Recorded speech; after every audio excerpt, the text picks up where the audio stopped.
वो एक घटिया किस्म का इंसान था जो दिन भर ब्रेन रॉट टिकटॉक्स देखता रहता था। पर एक दिन सब कुछ बदल जाता है जब वो चीफ स्किल्स के साथ दूसरी दुनिया में ट्रांसपोर्ट हो जाता है, जो उसे अब तक का सबसे स्ट्रॉन्गेस्ट मेज बना देती है।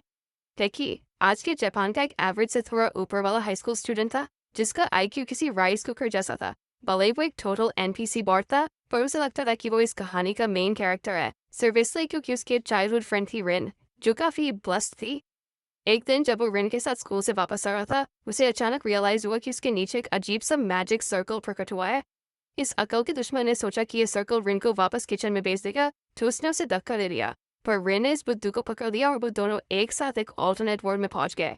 वहां पहुंचकर टेकी अपनी आंखें खोलता है और खुद को ग्रीन प्लेन्स में लेटा हुआ पाता है। उसे दूर रिन लेटी हुई मिलती है और वो हैरान होता है कि वो आखिर है कहाँ।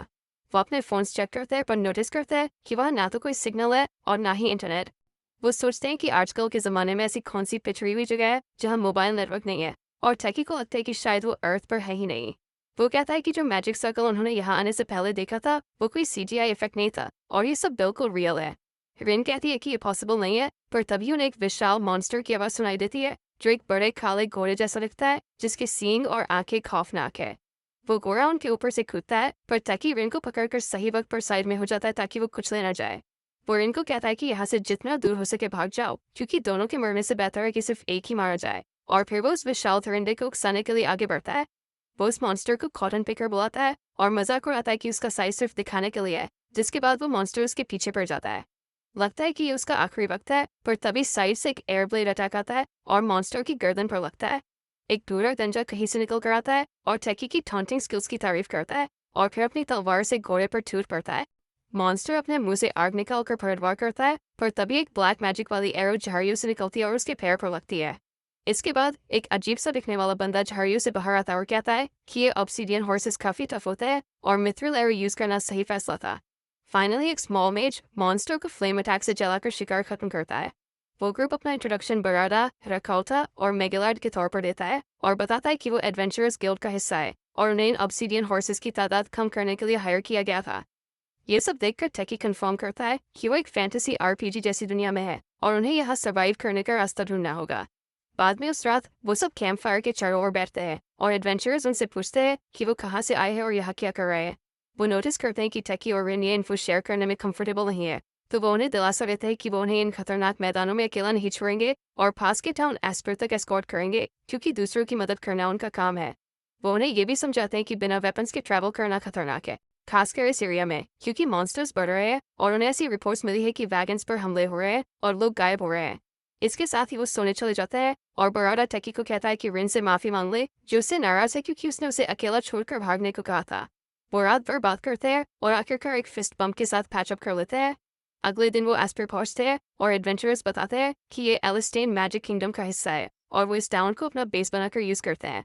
वो हमारे प्रोटैगनिस्ट्स को थोड़ा गोल्ड भी देते हैं और उन्हें एडवेंचरर्स गिल्ड के बारे में बताते हैं, क्योंकि टेकी ने फैसला किया कि वो भी एडवेंचरर बनेगा, जैसा कि एक अल्फा मेल करता है। गिल्ड में वो अपने एडमिशन फॉर्म्स भरते हैं और कॉन्ट्रैक्ट भरते हैं, तब उन्हें रियलाइज होता है कि वो इस दुनिया की लैंग्वेज समझ सकते हैं। वो नोटिस करते हैं कि वो यहाँ के लोगों से ढंग से बात भी कर पा रहे हैं, तो ज़रूरी है कोई मैजिक काम कर रहा है। इसके बाद रिसेप्शनिस्ट कहती है कि उनका एक छोटा सा मैजिकल एप्टीट्यूड टेस्ट होगा और एक क्रिस्टल बॉल निकालती है, जो हर नए एडवेंचरर के लिए ज़रूरी है। ये सुनकर दोनों थोड़ा डिसअपॉइंटेड फील करते हैं, क्योंकि उन्हें लगता है उनके पास मैजिक नहीं है। पर रिन कहती है कि वो पहले जाएगी और अपना हाथ बॉल पर रखती है। रिसेप्शनिस्ट की हैरानी का ठिकाना नहीं रहता जब क्रिस्टल बॉल चार अलग अलग कलर्स दिखाती है और वो रिन से पूछती है कि आखिर वो है कौन। फिर वो टेकी को वैसा ही करने को कहती है और जैसे ही वो हाथ रखता है, क्रिस्टल बॉल अचानक चटक जाती है, जिसे देखकर रिसेप्शनिस्ट दंग रह जाती है और तुरंत गिल्ड मास्टर को बताने भागती है।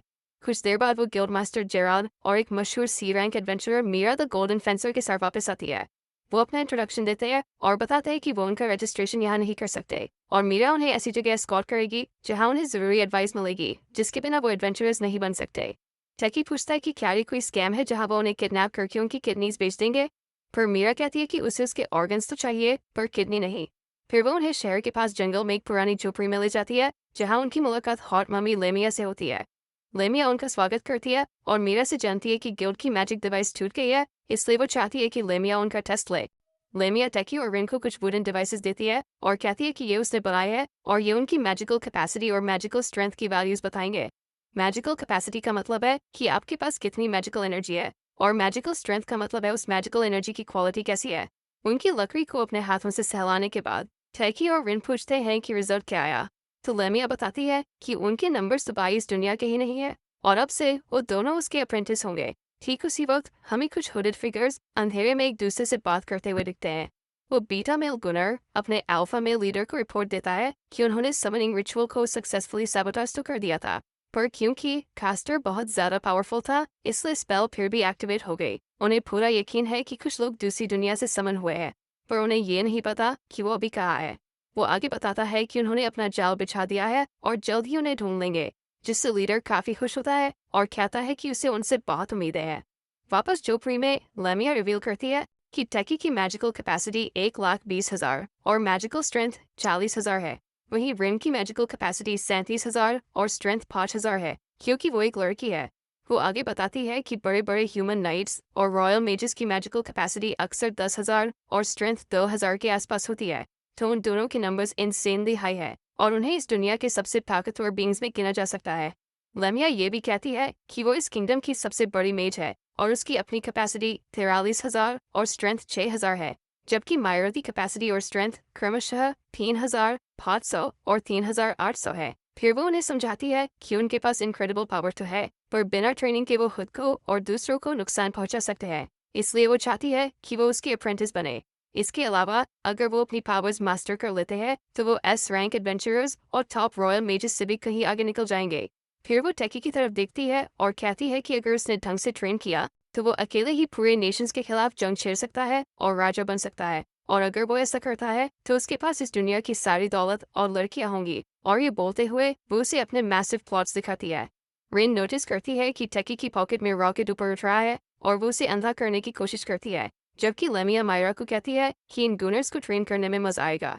अगले दिन लेमिया सुबह की शुरुआत उन्हें एक बारी बरकम ब्रेकफास्ट खिलाकर करती है और मैजिक के बेसिक समझाती है। वो बताती है कि मैजिक यूज करने के दो तरीके हैं, पहला मैजिकल स्पेल्स कास्ट करके और दूसरा सॉर्सरी के जरिए। मैजिकल स्पेल्स यूज करने के लिए इंसान को स्पेशल इनकेंटेशंस यानी मंत्र बोलने पड़ते हैं ताकि वो अपनी मैजिकल पावर उन स्पिरिट्स को उधार दे सके जो बदले में अलग अलग स्पेल्स मटेरियलाइज करती है। दूसरी तरफ एक सॉर्सरर स्पिरिट के साथ मास्टर और सर्वेंट का कॉन्ट्रैक्ट करता है और उनसे अपना काम करवाता है, जो इसे नॉर्मल मैजिक से कहीं ज्यादा स्ट्रांग बना देता है। वो आगे रिवील करती है कि फायर, वाटर, अर्थ और विंड 4 बेसिक एलिमेंट्स होते हैं। मेजेस आमतौर पर सिर्फ एक ही एलिमेंट यूज कर पाते हैं, पर कुछ स्पेशल केसेस में मायरा जैसे मेजेस होते हैं जो 2 एलिमेंट्स यूज कर सकते हैं, जैसे फायर और अर्थ, या फिर वो खुद जो अर्थ को छोड़कर बाकी तीनों एलिमेंट्स यूज कर सकती है। वो ऐड करती है कि विन एक और भी रेयर केस है जो चारों एलिमेंट्स यूज कर सकती है। दूसरी तरफ उन्हें नहीं पता कि टेकी कौन से एलिमेंट्स यूज कर सकता है, पर लेमिया कहती है कि जब तक उसे कॉन्ट्रैक्ट करने के लिए कोई स्पिरिट नहीं मिलती वो उसके फंडामेंटल्स पर फोकस करेगी। वो उसे ये भी बताती है कि पुराने जमाने में सॉर्सरर्स ने लाइट, डार्क और टाइम स्पेस मैजिक का इस्तेमाल किया है, और अगर उसने अपनी पावर्स मास्टर कर ली तो वो दुनिया का सबसे स्ट्रॉन्गेस्ट मेज बन जाएगा। इसके बाद वो सब जंगल जाते हैं और लेमिया टेकी को दिखाती है कि कैसे मैजिक को हाथों में फोकस करके फिजिकल एनहेंसमेंट की जाती है। टेकी इस टेक्निक को मास्टर करने के लिए जी तौर मेहनत करता है और ऐसा करते वक्त उसे एक लड़की की आवाज़ सुनाई देती है जो उसे गुड लक कह रही होती है। वो सोचता है कि आवाज़ कहाँ से आई, पर लगता है कि सिर्फ उसने ही इसे सुना था। इस बीच मायरा रिंग को मेंटर करती है और उसे स्पेल्स कास्ट करने के बेसिक सिखाती है। वो बताती है कि स्पेल्स कास्ट करने के लिए एक साफ इमेजिनेशन का होना बहुत ज़रूरी है।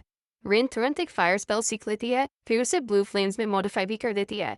ये देखकर मायरा बहुत सरप्राइज होती है क्योंकि उसने पहली बार ऐसी आग देखी है, और वो रिन को एक प्रोडिजी बुलाती है।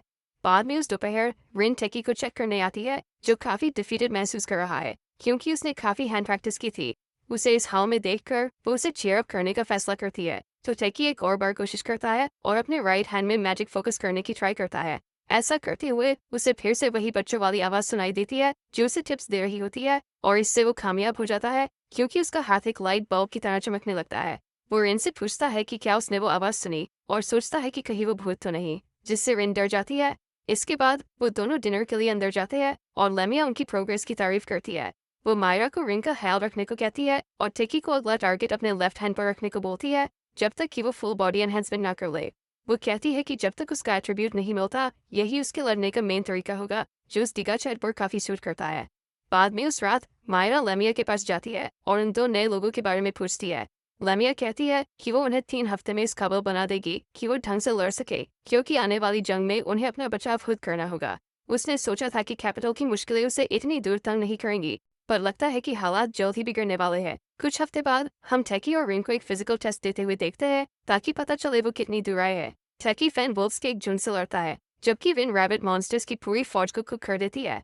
टेकी अब अपने फिस्ट्स में मैजिकल पावर को कंट्रोल करना सीख गया है, और रिन अब बिना इंकेंटेशंस के बेसिक स्पेल्स कास्ट कर सकती है और एक साथ मल्टीपल एलिमेंट्स यूज कर रही है।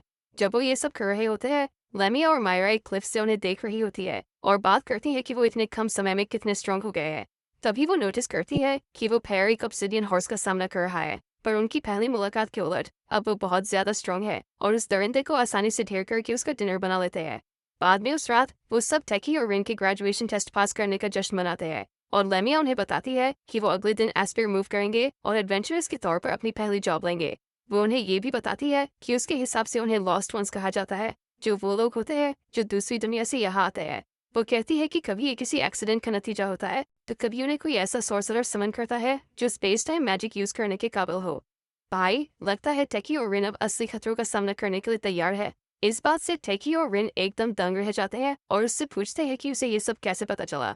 लेमिया बताती है कि उनकी एबनॉर्मल मैजिकल पावर और बीच बीच में यूज किए गए नए वर्ड्स ने उनका भेद खोल दिया था। इसी वजह से उसने उन्हें अपना अप्रेंटिस बनाने का फैसला किया, ताकि कोई बुरा इंसान उनका फायदा ना उठा सके। रही बात उन्हें यहाँ समन करने की, तो वो तो किसी सोर्सर से ही पूछना पड़ेगा, पर पूरे किंगडम में स्पेस टाइम मैजिक यूज करने वाले गिने चुने लोग ही है। टेकी कहता है कि ये तो अच्छी बात है, इससे सर्चिंग का दायरा कम हो जाएगा। वो उन्हें आसानी से ट्रैक करके अपनी गलतफहमी दूर करेंगे और वापस अपने वॉर निकल जाएंगे। लेमिया कहती है कि शायद ये पॉसिबल हो, पर उसे शक है कि क्या सब कुछ इतनी आसानी से हो पाएगा। डिनर के बाद टेकी और रिन साथ बैठते हैं और यहाँ आने के बाद जो कुछ भी हुआ उस पर डिस्कस करते हैं। टेकी कहता है कि वो एडवेंचरर्स के तौर पर काम करेंगे, अच्छा पैसा कमाएंगे और अपनी एक पहचान बनाएंगे। फिर उसी इन्फ्लुएंस का यूज करके उस सॉर्सरर को ढूंढेंगे जिसने उन्हें यहाँ बुलाया है, ताकि वो उन्हें वापस घर भेज सके। रिन भी काफी होपफुल महसूस करती है और वो दोनों एक ऑफ स्क्रीन एक्शन के साथ दिन खत्म करते हैं। इसके बाद टेकी अपने गोरे हाथ को देखता है और सोचता है कि क्या सच में उसके पास रिन के विशाल नेशंस को तबाह करने की पावर है। तभी उसे फिर वही पुरानी आवाज सुनाई देती है जो कहती है कि वो जल्द ही मिलेंगे और वो इसका इंतजार कर रही है। टेकी उससे पूछता है कि वो है कौन और उसका मतलब क्या है, पर वो आवाज उसे इग्नोर करती है और एक अनोइंग बिच की तरह हंसते हुए गायब हो जाती है। कई हफ्तों बाद हम देखते हैं कि टेकी अपने बेड पर जागता है। उसने फिर वही पुरानी आवाज वाला सपना देखा था। हमें पता चलता है कि वो अब एस्पायर मूव हो चुके हैं और उन्होंने खुद को एडवेंचरर्स के तौर पर रजिस्टर कर लिया है और उन्हीं लोगों के साथ जुड़ गए हैं जिन्होंने पहले दिन उन्हें बचाया था। तब से वो छोटे मोटे ई रैंक मिशंस कर रहे हैं और इस दुनिया के बारे में नई चीजें सीखकर धीरे धीरे स्ट्रांग हो रहे हैं। रेन अपना ज्यादातर वक्त लाइब्रेरी में पढ़ाई करने में बिताती है और इस दुनिया के बारे में हर तरह की जानकारी निकालती है। उसे पता चलता है कि इस दुनिया का नाम आउटिया है और जिस किंगडम में वो है वो वेस्टर्न कॉन्टिनेंट का हिस्सा है और वहाँ दुनिया का सबसे एडवांस्ड मैजिक मौजूद है। 20 मिलियन की पॉपुलेशन के साथ इस किंगडम के लगभग 80% लोग बेसिक मैजिक कास्ट करने के काबिल है। इसीलिए इसे दुनिया के 3 सबसे बड़े नेशंस में गिना जाता है। उन्हें ये भी पता चलता है कि एस्पायर शहर होली स्कैटल ऑफ एम्पायर और गार्जियन एम्पायर के ईस्टर्न बॉर्डर के पास है। इसी वजह से ये ट्रेडिंग और इन्फॉर्मेशन के लिए एक इम्पॉर्टेंट टाउन बन गया है। तभी वेट्रेस उनका ब्रेकफास्ट लेकर आती है और उन्हें गिल्ड की तरफ से एक लेटर देती है। इसे पढ़ने के बाद उन्हें पता चलता है कि गिल्ड मास्टर ने उन्हें तुरंत बुलाया है। वो देखने जाते हैं कि क्या मामला है और रिसेप्शनिस्ट उन्हें स्लम्स के एक बार की इन्वेस्टिगेशन का स्पेशल रिक्वेस्ट देती है। टेकी सोचता है कि आखिर उन्हें ब्रो की बार में क्या ढूंढना है। गिल्ड मास्टर एक्सप्लेन करता है कि हाल ही में ऐसी र्यूमर्स है कि वैगन से चोरी किया गया माल स्लम्स के रास्ते शहर में स्मगल किया जा रहा है। वो उन्हें बताता है कि उन्हें ऐसी इन्फो निकालनी है जिससे कल्प्रिट्स पकड़े जाए और मिशन का रिवॉर्ड 7 सिल्वर और बोनसेस है। टेकी पूछता है कि क्या उनका डी रैंक मिशन लेना ठीक रहेगा। गिल्ड मास्टर कहता है कि अगर वो इसे क्लियर कर लेते हैं तो उन्हें डी रैंक पर प्रमोट कर दिया जाएगा। इसके अलावा ये क्वेस्ट पहले ही 2 बार फेल हो चुका है और अगर तीसरी बार भी फेल हुआ तो गिल्ड को गलत असेसमेंट के लिए एक्स्ट्रा फीस भरनी पड़ेगी। टेकी उस नाटे आदमी को कंजूस बुलाता है, पर वो कहता है कि उसे उनकी स्किल्स पर पूरा भरोसा है क्योंकि वो लेमिया के अप्रेंटिस है और उन्हें भेज देता है। इसी के साथ टेकी और रिन स्लम्स जाते हैं और रात होने तक वेट करते हैं जब सारा शेडी बिजनेस शुरू होता है। वहां घूमते हुए रिन कुछ मलिला फ्रूट खरीदने जाती है, पर प्राइस पिछले हफ्ते से दुगनी निकलती है। वो सोचती है कि क्या अमेरिका का इन्फ्लेशन इस दुनिया में भी आ गया है, पर दुकानदार बताता है कि वैगन्स पर लगातार हमले हो रहे हैं और हर तरफ माल की शॉर्टेज है। रात होने पर टेकी और रिन नोटिस करते हैं कि बार के पिछले वाले दरवाजे से कुछ माल बाहर ले जाया जा रहा है। तो वो अंदर जाते हैं और बारटेंडर से एल मांगते हैं। बारटेंडर कहता है कि वो ऐसे हल्के ड्रिंक्स नहीं रखता, पर टेकी अपना अल्फा मेल है कि दिखाकर उसे बैठने को कहता है और वो शहर में बढ़ती कीमतों पर बात शुरू करते हैं। टेकी कहता है कि वो भी इस बिजनेस में उतरना चाहते हैं और जानना चाहते हैं कि ये सब कैसे काम करता है। बारटेंडर कहता है कि ये एमेचर्स का काम नहीं है, पर टेकी उसे ब्रो की बुलाता है और उसके सामने कॉइन्स की थैली रखकर पूछता है कि क्या अब उसका मुंह खुलेगा। ये देखकर बार के लालची एनपीसीज उठ खड़े होते हैं और उन्हें लूटने की कोशिश करते हैं, पर टेकी और रिन उनकी वर्थलेस पीठ ठोककर उन्हें ढेर कर देते हैं और सारी सच्चाइयों को ले पर मजबूर कर देते हैं। वो गुंडे बताते हैं कि उन्हें किसी हुडेड बंदे ने हायर किया था, जिसने उन्हें उन वैगन्स का माल डिलीवर करने को कहा था जिन पर मॉन्स्टर्स ने हमला किया था। अंधेरा ज्यादा होने की वजह से वो उस शख्स का चेहरा नहीं देख पाए थे, पर पैसा अच्छा मिल रहा था तो वो मान गए। बारटेंडर कहता है कि उसे उनका पैसा नहीं चाहिए और ये बार के लिए नॉर्मल बात है कि वो इन लोगों का लाया हुआ माल बेचे, इसलिए उन्हें अपनी नाक वहां नहीं घुसानी चाहिए जहां जरूरत नहीं है। इसके बाद टेकी और रिन बाहर निकलते हैं और सोचते हैं कि इसका मास्टरमाइंड कौन है। तभी उन्हें नोटिस होता है कि 3 फीमेल निंजाज उनका पीछा कर रही है, तो वो उन्हें लालच देकर सुनसान जगह ले जाते हैं और उनसे भिड़ जाते हैं। टेकी कोशिश करता है कि वो उन्हें वापस किचन में ना भेजे और एक हैवी पंच से उनमें से एक को नॉकडाउन कर देता है। रिन भी दिखा देती है कि वो यूजलेस नहीं है और एक को पीछे धकेल देती है, जिसके बाद टेकी जेंडर इक्वालिटी दिखाते हुए उसे भी सुला देता है। इसके बाद वो दोनों आखिरी असैसिन से सामना करते हैं और उससे पूछते हैं कि क्या वो सरेंडर करने के लिए तैयार है, पर तभी पहली निंजा जाग जाती है और स्मोक बॉम्ब फेंकती है और वो दोनों अपनी बेहोश साथी को वहीं छोड़कर वहां से एस्केप कर जाती है। टेकी कहता है कि वो उन्हें सिर्फ डराकर भगाने नहीं आई थी, बल्कि लगता है वो सच में उन्हें असैसिनेट करने की कोशिश कर रही थी। रिन हैरान हो जाती है और वो दोनों उस पकड़ी गई निंजा को गिल्ड के हवाले कर देते हैं और गिल्ड मास्टर से उसे जिंदा रखने को कहते हैं। अगले दिन टेकी और रिन मीरा से मिलते हैं जो उन्हें डी रैंक्ड एडवेंचरर्स बनने पर कंग्रेचुलेट करने के लिए वेट कर रही थी। फिर वो उन्हें बताती है कि उसके पास एक स्पेशल मिशन है और वो चाहती है कि वो उनके साथ पार्टी बनाए। वो एक्सप्लेन करती है कि नॉर्दर्न फॉरेस्ट में मलीला फ्रूट्स पककर तैयार है, तो फार्मर्स ने चोरों को पकड़ने और अपनी फसल बचाने की रिक्वेस्ट डाली है। भाई लगता है ये मलीला फ्रूट वाला मिशन इतना सिंपल नहीं होने वाला जितना मीरा बता रही है। इस मिशन को पूरा करने का रिवॉर्ड पूरे 500 सिल्वर कॉइन्स है और इससे टाउन को इन्फ्लेशन की मार से निकलने में भी काफी हेल्प मिलेगी। ये सब सुनने के बाद हमारा ये पैर तुरंत राजी हो जाता है और वो तीनों नॉर्दर्न फॉरेस्ट की तरफ निकल पड़ते हैं। वो दोपहर तक फार्म पहुंचते हैं और वहाँ 2 एनपीसी फार्मर्स और एक अजीब से दिखने वाले बंदे से मिलते हैं जिसका नाम कासिम है। उससे हाथ मिलाते वक्त ताइची को थोड़ी अजीब सी गे इमोशंस वाली फीलिंग आती है और वो काफी देर तक उसका हाथ पकड़े रखता है, फिर अचानक होश में आता है। इसके बाद वो सब मेलिला के क्रेटों की तरफ बढ़ते हैं और रिन अपने स्टाफ से एक मैजिक सेंसिंग स्पेल कास्ट करती है ताकि एरिया में किसी पुराने मैजिक का पता लगाया जा सके। फाइनली उसे एक सिग्नल मिलता है जो दिखाता है कि एक विशाल मॉन्स्टर खेतों की तरफ ही आ रहा है और वो सब उससे लड़ने के लिए अपनी पोजीशंस ले लेते हैं। थोड़ी देर बाद हम देखते हैं कि फॉरेस्ट से एक मैसिव ओगर और कुछ ऑक्स बाहर निकलते हैं और अपने वेपन्स के साथ ग्रुप का सामना करते हैं। ग्रुप का अल्फा मेल होने के नाते ताइची मीरा को उन 3 छोटे मोटे दुश्मनों यानी स्मॉल फ्राइज को संभालने को कहता है और रिन से सपोर्ट मांगता है, जबकि वो खुद उस बड़े मॉन्स्टर से निपटने निकलता है। वो सोचता है कि लेवल 35 की एनहेंसमेंट इस काम के लिए काफी होगी और ओगर के मुंह पर एक हैवी पंच मारकर उसे एक ही बार में ढेर यानी 1 शॉट कर देता है। रात होने पर मीरा ताइची और रिन के साथ बैठती है और बताती है कि इस रीजन में ऑक्स और ओगर्स का होना नॉर्मल नहीं है, तो पक्का ये किसी की साजिश का हिस्सा है। वो उनके लिए एक ट्रैप बिछाने का डिसाइड करते हैं ताकि उन्हें दिखा सकें कि उनसे पंगा लेना महंगा पड़ेगा और फिर सो जाते हैं। इस बीच हमें एक हुडेड लड़की दिखाई देती है जो ढेर सारी लाशों से घिरी हुई है। वो उनका लाइफ फोर्स सोखने के लिए एक स्पेल यूज करती है और कहती है कि वो उन मैजिशियंस यानी ताइची और रिन से मिलने के लिए काफी एक्साइटेड है और फिर अपने इनविजिबल क्लोक का यूज करके गायब हो जाती है। अगले दिन हम जेरार्ड को उस असैसिन की सेल खोलते हुए देखते हैं और उससे पूछते हैं कि क्या उसने मुंह खोलने का फैसला किया है। दूसरी तरफ ताइची और ग्रुप फार्म में घूम रहे हैं जहाँ रिन अपनी मैजिक डिटेक्शन स्पेल से चोरों को लोकेट करने की कोशिश कर रही है। आखिरकार उन्हें कुछ कदमों के निशान मिलते हैं और वो उनका पीछा करते हुए एक ऐसे फायर पिट तक पहुंचते हैं जिसे हाल ही में बुझाया गया था। रिन कहती है कि उसे आगे खेतों में 3 लोगों की प्रेजेंस महसूस हो रही है और वो 3 चोरों को रंगे हाथ पकड़ने के लिए आगे लपकते हैं। ताइची, रिन और मीरा आगे बढ़कर उन्हें सरेंडर करने पर मजबूर कर देते हैं और वो 2 एनपीसीज उन्हें टाउन गार्ड्स के हवाले कर देते हैं। इसी बीच कासिम ताइची और बाकी सबको हेल्प के लिए थैंक यू बोलता है और ताइची फिर से काफी देर तक उसका हाथ पकड़े रखता है। वो कहता है कि कासिम के हाथ बाकी फार्मर्स की तरह सख्त नहीं बल्कि काफी सॉफ्ट है और उससे उसके सीक्रेट के बारे में पूछता है। कासिम कहता है कि वो एक ओवरसियर है इसलिए उसे हाथों का ज्यादा काम नहीं पड़ता, पर मीरा बीच में बोलती है कि ऑक्स और ओगर्स इस एरिया में कॉमन नहीं थे, लेकिन कासिम को उनके बारे में पहले से पता था भले ही वो सिर्फ एक फार्मर है। ये सब सुनकर कासिम हंसने लगता है और रिवील करता है कि वही वो बंदा है जिसने उन चोरों को हायर किया था और वही मैजिशियन भी उसने हायर किया था ताकि मॉन्स्टर्स को खेतों में लाया जा सके। ताइची उससे पूछता है कि उसने ऐसा क्यों किया, तो वो बताती है कि ये सब उन 3 लोगों को यहाँ लालच देकर बुलाने के लिए था, क्योंकि उसे अपने गोल के लिए ताइची की स्ट्रेंथ चाहिए थी और वो उसे खुद टेस्ट करना चाहता है। तभी वो इनविजिबल रोप वाली लड़की ग्रैमी अपनी इनविजिबिलिटी से बाहर आती है और मीरा को पीछे से सरप्राइज कर देती है। वो कासिम को कहती है कि उसका मुंह काफी तेजी से चलता है और बताती है कि वही मैजिशियन है और कासिम के बॉडीगार्ड के तौर पर काम कर रही थी।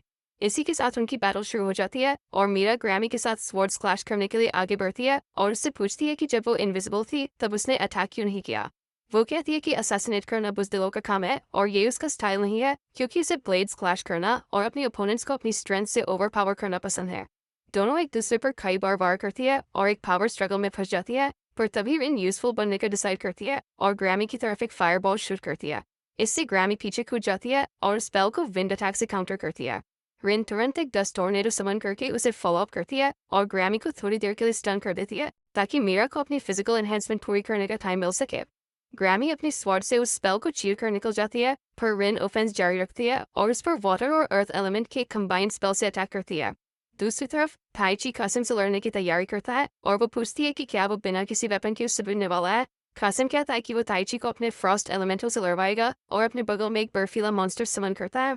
उस बीस्ट को देखकर ताइची को लगता है कि वो फिजिकल एनहेंसमेंट के हायर लेवल से उसे एक ही बार में ढेर कर देगा, पर अटैक लगने के बजाय वो सीधा उस एलिमेंटल के आर पार यानी फेस थ्रू निकल जाता है।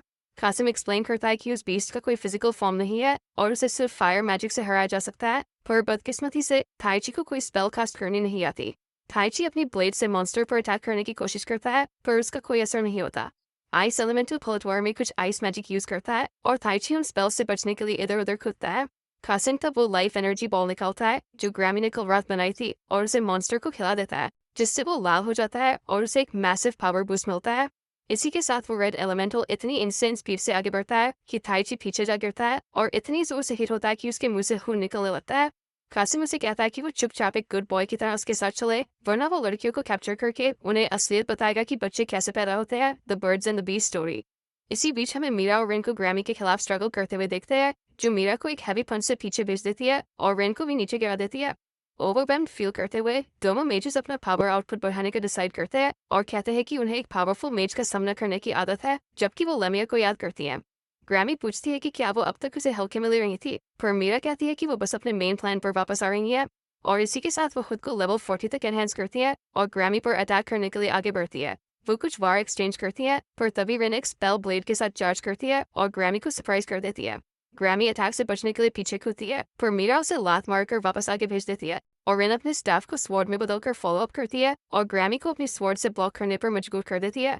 इसके बाद वो अपने दूसरे हाथ में स्पेल ब्लेड का यूज करके उस पर वार करती है और उसके एचपी का एक अच्छा खासा हिस्सा जला देती है। फिर rain dust tornado spell cast करती है और उसमें गन पाउडर मिला देती है ताकि वो फ्लैमेबल हो जाए। उसके बाद वो एक फायरबॉल से उस स्पेल को आग लगा देती है और ग्रैमी को ब्लास्ट कर देती है।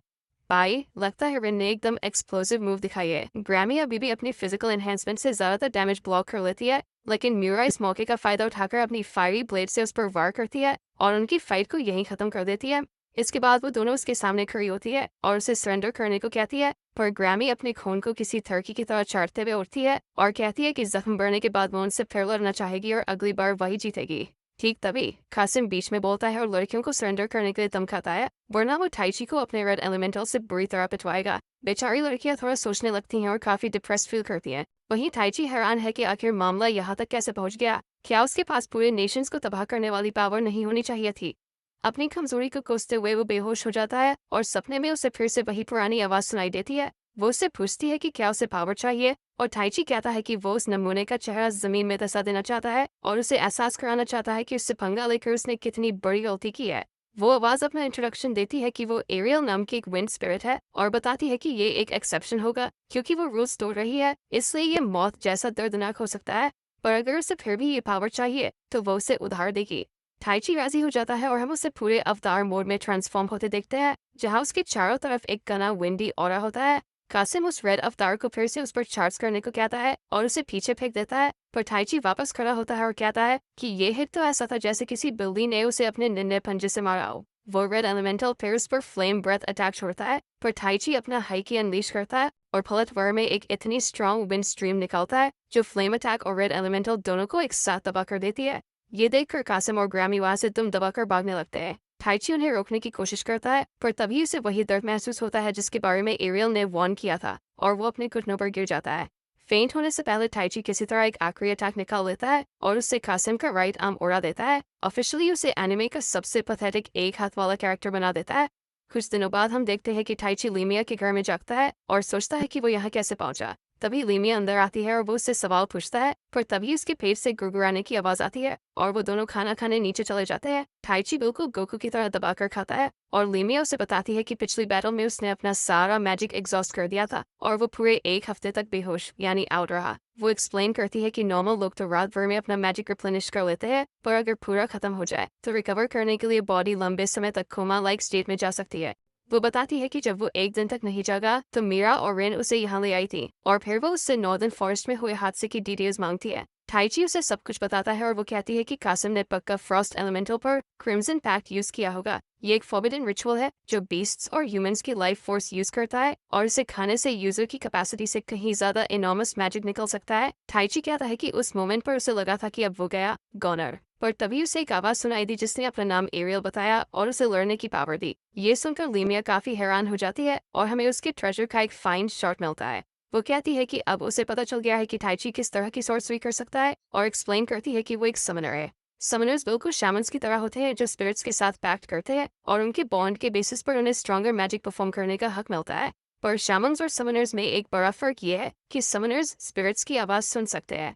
वो आगे बताती है कि इस दुनिया में स्पिरिट्स हाईएस्ट ऑर्डर पर आती है, यहाँ तक कि ड्रैगन से भी ऊपर, जिन्हें ह्यूमन से सुपीरियर माना जाता है। इसलिए आम इंसान उन्हें देख या सुन नहीं सकते, सिर्फ समनर्स ही स्पिरिट्स को कमांड कर सकते हैं और उनसे स्पेल्स कास्ट करवा सकते हैं। और क्योंकि ये स्पेल्स डायरेक्टली स्पिरिट्स कास्ट करती है, इसलिए ये उन स्पेल्स से कहीं ज़्यादा स्ट्रांग होती है जो शामन्स या मेजर्स किसी मीडियम के जरिए करते हैं। ये जानकर कि कैसे उसके रेज हाइकी ने एक स्पिरिट को अट्रैक्ट किया और उसे समनर बनाया, वो लड़की उसे मिलने से पहले थोड़ी कॉफी पीने बाहर निकलता है। वो वेट्रेस से पूछता है कि क्या उसे पता है वो कहाँ है, पर वो कहती है कि वो सुबह से वापस नहीं आई है। टाइची खुद उन्हें ढूंढने का डिसाइड करता है और बाहर निकलता है, पर तभी वो देखता है कि कुछ डिस्कॉर्ड मॉड्स एक सुंदर लड़की को घेर कर खड़े हैं। वो आगे बढ़ता है और उन्हें उसे छोड़ने को कहता है और वो लड़की इस मौके का फायदा उठाकर खुद को छुड़वाती है और टाइची का हाथ पकड़ लेती है। वो ऐसे एक्ट करती है जैसे वो उसकी लवर हो और उसे अपने मैसिव प्लॉट्स के जरिए इस नाटक में साथ देने को मना लेती है। उनमें से एक डिस्कॉर्ड मॉड टाइची को मुक्का मारने की कोशिश करता है और उसे अपने काम से काम रखने को बोलता है, पर टाइची डॉज करके उस बंदे की गर्दन पर एक लात मारता है और उसे वही सुला देता है। ये देखकर दूसरा बंदा घबरा जाता है और अपने बडी को उठाकर वापस अपने मॉम्स बेसमेंट में भाग जाता है। उनके जाने के बाद लड़की टाइची को थैंक्स बोलती है, पर वो कहता है कि वो खुद उन्हें हैंडल कर सकती थी। वो पॉइंट आउट करता है कि उसने उनकी गिरफ्तारी से खुद को छुड़वा लिया था और जब वो डॉज करने के लिए पीछे हटा तो उसने उसकी सडन मूवमेंट्स को भी फॉलो किया। इसके अलावा वो इस बात से बिल्कुल हैरान नहीं थी कि उसने एक लात में बंदे को ढेर कर दिया। ये सुनकर लड़की उसे बताती है कि ऐसा इसलिए है क्योंकि ये उनकी पहली मुलाकात नहीं है और मेंशन करती है कि उनकी पहली मीटिंग में वो उसके साथ काफी रफ था। इससे टाइची सोचने लगता है कि कहीं ये उसकी एलाबामा वाली बहन तो नहीं, पर वो अपना इंट्रोडक्शन एनास्थेसिया के तौर पर देती है और रिवील करती है कि वो असल में वही निंजा गर्ल है जिसे उसने नॉकआउट करके गिल्ड के हवाले किया था। इस बीच हम कासिम के बॉस को देखते हैं जो खुद को एम्पर कहता है। वो कासिम की तारीफ करता है कि उसने टाइची और रेन के बारे में सारी इन्फो निकाल ली और कहता है कि इसके लिए उसका एक हाथ खोना एक छोटी सी कीमत थी। फिर वो ग्रामी की तरफ मुड़ता है और कहता है कि उसे थोड़े मॉडिफिकेशंस की ज़रूरत है ताकि वो उसकी बेहतर सेवा कर सके और उसके हाथ पर एक स्पेशल स्पेल डाल देता है। फिर कासिम को एक नया साइड क्वेस्ट देता है और कहता है कि ये बस एक छोटा सा मजाक प्रैंक होगा और उस वन आर्म्ड क्लब के दौरान उसका दुख कम करने का अच्छा तरीका होगा। उसे मिशन देने के बाद हम दो लड़कियों को कमरे में एंटर होते देखते हैं जो एम्पर से उस कार्निवल के बारे में पूछ रही है।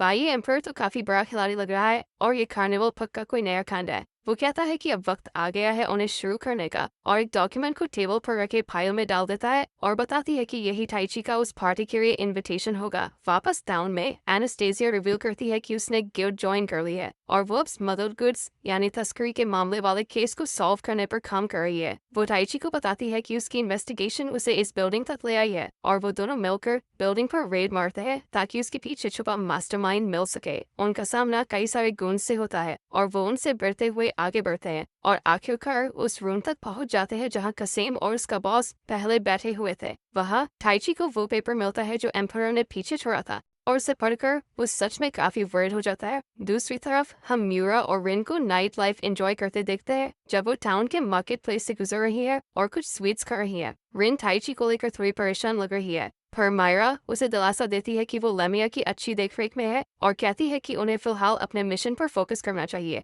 तभी वो नोटिस करती है कि कोई उनका पीछा कर रहा है और सोचती है कि क्या उन्हें उन्हें किसी ऐसी जगह लालच देकर ले जाना चाहिए जहाँ ज्यादा लोग ना हो। पर तभी एक हुडेड किड पीछे से उन पर तलवार से अटैक कर देता है। रिन और मायरा दूर कूद जाती हैं और सबको वहां से निकलने को कहती है इससे पहले कि वो उस असैसिन का सामना करे। मायरा अपनी स्वॉर्ड को चार्ज करती है और आगे लपकती है उनकी तलवारें क्लैश करने के लिए, जबकि रिन उस लड़के पर वाटर अटैक करती है ताकि उसका स्टिंकी फेस साफ हो सके। इसके बाद वो एक विंड टॉर्नेडो स्पेल तैयार करती है, पर तभी रूफटॉप से कुछ मैजिशियंस उस पर अटैक कर देते हैं। रिन अपनी स्पेल कैंसिल करती है और मायरा के पास कूदकर एक डिफेंसिव बैरियर कास्ट करती है और उन्हें रियलाइज होता है कि ये एक 4vs2 बैटल है। पर तभी उन्हें कहीं से ग्रैमी की आवाज सुनाई देती है जो अपनी इनविजिबिलिटी से बाहर आती है और म्यूरा के पेट पर एक सरप्राइज अटैक करके उसे नीचे गिरा देती है। इसके बाद वो उसे उठाती है और वहां से भागते हुए रिन को कहती है कि ये उसका स्टाइल नहीं है, पर बॉस ने उसे मांगा है तो उसके पास और कोई चॉइस नहीं है। रिन उसके पीछे जाने की कोशिश करती है पर वो गुंडे उसे बिजी रखते हैं और ग्रैमी वहां से निकल जाती है। इसी बीच हम टाइची और एनास्टेसिया को अर्थ मैजिक से बनी एक टनल से गुजरते देखते हैं और रिवील करते हैं कि बिल्डिंग में मिले उस पेपर ने उन्हें बताया था कि यहाँ एस्पर के नीचे कहीं 3000 गॉब्लिन्स का एक झुंड छिपा है जो क्रिम्सन पैक्ट से एनहेंस्ड है। आखिरकार उन्हें टनल के एंड में एक दरवाजा मिलता है जिसके बाहर कुछ हड्डियां पड़ी हैं और एनास्टेसिया अपनी लॉक पिकिंग स्किल्स यूज करके उसे खोलती है कहीं वो ट्रैप ना हो। उसे ऐसे काम करते देख टाइची कहता है कि जब उसने उसे गिल्ट के हवाले किया था तो उसने उम्मीद की थी कि वो अपनी जिंदगी ईमानदारी से बिताएगी, तो अब उसे अजीब लग रहा है कि गिल्ड उसे अपने मिशन के लिए यूज कर रहा है। ऐसे प्यारे शब्द सुनकर एनास्टेसिया मुस्कुरा देती है और उसे कहती है कि अब से वो उसे एना बुलाए और वो अपनी सर्च जारी रखते हैं। वापस टाउन में रिन उन बेवकूफ एनपीसीज को धूल चढ़ा देती है जो उसका रास्ता रोकने की कोशिश कर रहे थे और पीछे मुड़ती है तो देखती है कि ग्रैमी उसके पीछे खड़ी है। ग्रैमी उसे इतनी जल्दी उनसे निपटने के लिए कंग्रेचुलेट करती है और बताती है कि मीरा कहाँ है। वो ये भी रिवील करती है कि उसका बॉस मीरा को एक क्रिम्सन पैक्ट ऑब खिलाने की कोशिश कर रहा था। वो आगे कहती है कि उसे फर्क नहीं पड़ता अगर किसी को इश्क हो जाए, पर वो लोग उसका शिकार प्रे थे और उसे बिल्कुल पसंद नहीं कि कोई और उसके शिकार पर हाथ साफ करे। ये सब सुनते ही रिन उस बिल्डिंग की तरफ भागती है जहाँ मीरा को रखा गया है और अंदर मौजूद हर किसी को पीटते हुए उस चैम्बर तक पहुंचती है जहाँ उसे कैद किया गया था। वो विंड स्पेल का यूज करके मेन स्पेल कास्टर को नीचे गिरा देती है और बाकी सबको आइस बाइंडिंग से फ्रीज कर देती है, जिसके बाद वो अर्थ मैजिक से मैजिक सर्कल को तबाह करती है और मीरा को उसकी जंजीरों से आजाद कर देती है। ठीक तभी एम्परर कासिम के साथ अंदर आता है और रिन को बधाई देता है कि उसने बिना किसी की जान लिए अपने दोस्त को रेस्क्यू कर लिया। वो खुद को इस सारे खान के मास्टरमाइंड के तौर पर इंट्रोड्यूस करता है और रिन उससे लड़ने की तैयारी करती है, पर वो कहता है कि वो यहाँ अपने हाथ गंदे करने नहीं आया है। वो बताती है कि 3000 मॉन्स्टर्स का एक झुंड टाउन पर अटैक करने वाला है, इसलिए उनके लड़ने का कोई मतलब नहीं है क्योंकि अटैक होते ही सब कुछ तबाह हो जाएगा। ये सुनकर रिन टाइची का नाम लेती है तो एम्पायर उसे बताता है कि वो उन्हें बचाने नहीं आएगा क्योंकि उन्होंने उसके लिए एक अलग ही स्टेज तैयार किया है। अब ये उन पर है कि वो इस शहर को कैसे बचाते हैं और वो ये देखने के लिए काफी एक्साइटेड रहेगा और बाहर से निकल जाता है। बाहर निकलते वक्त कासिम एम्पायर से पूछता है कि क्या शहर पर अंदर और बाहर से एक साथ अटैक करना जरूरी था। एम्पायर कहता है कि बिल्कुल जरूरी था और फिर उससे पूछता है कि उन्होंने टोटल कितने क्रिम्सन पैक्ट मॉन्स्टर्स तैयार किए हैं। कासिम बताता है कि उनके पास जमीन के नीचे 500 है और ऊपर लगभग 200 है, तो एम्पायर कहता है कि ताइची और रिन की स्ट्रेंथ को पूरी तरह टेस्ट करने के लिए काफी रहेंगे। इसी बीच हम ताइची को एना की जान बचाते हुए देखते हैं जब वो एक अर्थ गोलम का पंच अपने एक हाथ से ब्लॉक कर देता है। वो उसे पीछे हटने को कहता है और फिर एक फिजिकली एनहांस्ड पंच के साथ आगे कूदता है ताकि उस गोलम का खेल हमेशा के लिए खत्म कर सके। इसके बाद उनके सामने एक दरवाजा खुलता है जहाँ वो 2 छोटी लड़कियों को एक गॉब्लिन फार्म के पास खड़ा देखते हैं जो रेड क्रिम्सन पैक्ट से एन्चेंटेड लगते हैं। वो लड़की अपना इंट्रोडक्शन माइलो और मेलो के तौर पर देती है और कहती है कि उन्होंने ही वो अर्थ गोलम बनाया था और अब वो इन सारे गॉब्लिन्स को टाउन में छोड़ने वाली है ताकि वो शहर वालों के साथ खेल सके, मर्द और बच्चों को डिनर में खा सके। ताइची उनके अजीब चेहरों को देखता है और पूछता है कि क्या उन्हें एक बैड आइडिया नहीं लगता क्योंकि वो खुद भी तो बच्चे ही है। पर लड़कियां कहती है कि वो इस ऑब से गॉब्लिन्स को कंट्रोल करेंगी और उन्हें अनलीश कर देती है। वापस टाउन में म्यूरा और रिम गिर जाते हैं और जेरार्ड को एम्परर और उसके 3000 मॉन्स्टर्स वाले प्लान के बारे में बताते हैं। जेरार्ड एस्पायर के सारे एडवेंचरर्स को बुलाता है और टाउन वॉच से भी हेल्प मांगता है और वो सब इस डिफेंसिव वॉर की तैयारी शुरू कर देते हैं। सिर्फ 180 एडवेंचरर्स के साथ हालत काफी खराब लग रहे हैं, पर तभी लेमिया जंग में शामिल होती है और उनका हौसला बढ़ाती है। इसी बीच ताइची और एना उन रेड गॉब्लिन से लड़ रहे हैं और कोशिश कर रहे हैं कि वो जमीन के ऊपर न जा पाए। ताइची फिजिकल एनहेंसमेंट यूज करके उन्हें क्रश कर देता है, पर उसे केव के टूटने का डर लगता है इसलिए वो नॉर्मल कॉम्बैट पर वापस आ जा पाए। इतने सारे गॉब्लिन से लड़ते वक्त उसे अचानक उन लड़कियों की आवाज सुनाई देती है और वो नोटिस करता है कि उनका क्रिस्टल बॉल बेकार था और अब गॉब्लिन्स उन पर भी अटैक कर रहे हैं।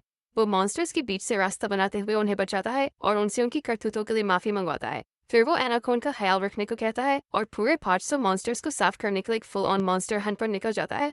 वापस गिर में लेमिया और बाकी सब सिचुएशन को असेस करते हैं और लेमिया कहती है कि वो अपनी एक tactical class large area spell use करेगी ताकि मॉन्स्टर्स की संख्या कम की जा सके, क्योंकि इतने सारों से एक साथ लड़ने का और कोई रास्ता नहीं है। लेकिन इतनी जल्दी ऐसी स्पेल यूज करने से उसका मैना रिजर्व लो हो जाएगा और वो फिर कोई बड़ा अटैक नहीं कर पाएगी। ये सब सुनकर रेनो से कहती है कि एरिया ऑफ इफेक्ट स्पेल वो संभाल लेगी और एक्सप्लेन करती है कि वो एक फटते हुए ज्वालामुखी जैसी स्पेल कास्ट कर सकती है। वो स्टीम एनर्जी का यूज करके बॉम्ब बनाने की साइंस समझाने की कोशिश करती है, पर वो सबके सर के ऊपर से निकल जाता है, ठीक वैसे ही जैसे मेरे सर के ऊपर से मैथ लेसन निकल जाते हैं। पर लेमिया कहती है कि उसे उस पर भरोसा है और उसे ये करने देती है। अगले दिन जैसे ही मॉन्स्टर्स दीवारों के पास पहुंचते हैं, रेन अपनी स्पेल कास्ट करना शुरू करती है और अर्थ मैजिक से जमीन में एक विशाल गड्ढा बना देती है। वो ज्यादातर मॉन्स्टर्स को उसमें गिरा देती है और उस बेसिन को पानी से भर देती है, जिसके बाद वो उनके ऊपर पिघली हुई धातु मोल्टन मेटल का एक बड़ा बॉल बनाकर अंदर फेंक देती है। धातु तुरंत ठंडी होकर गड्ढे के ऊपर एक सील बना देती है और फिर नीचे बनने वाली स्टीम की वजह से वो पूरी ताकत से फट जाता है।